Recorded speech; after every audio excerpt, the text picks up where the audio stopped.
जहर मिला के काहे न पिया दिहलू पानी में जहर मिला के।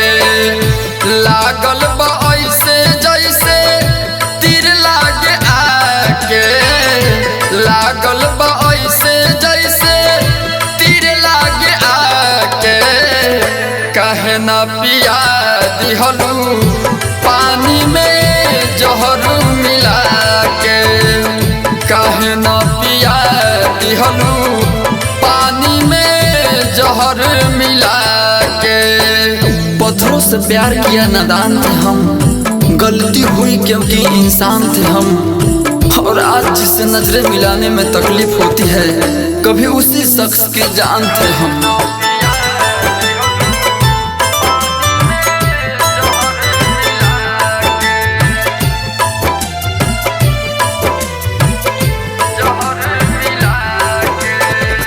इतने जे बात जदी पहले से जानती, फिर कोनो कीमत पर ना तोहरा के चाहती।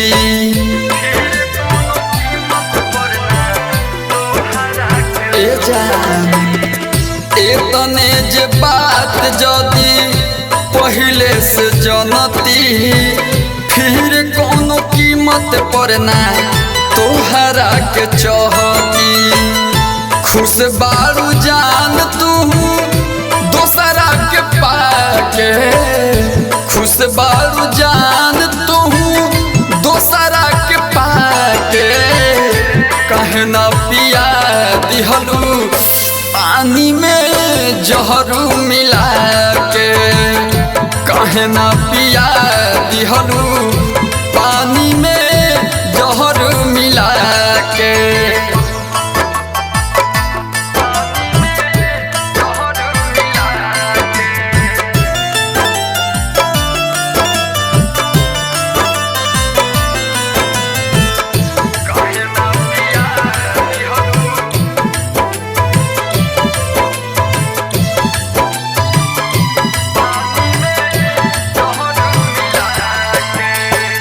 हर दम मिले खातिर रहलू बेचैन हो, छीन लिहलू नींद तू तो छीन लिहलू चैन हो।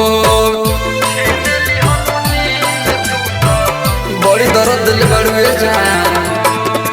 हर दम मिले खातिर रहलू बेचैन हो, छीन लिहलू नींद तू तो छीन लिहलू चैन हो।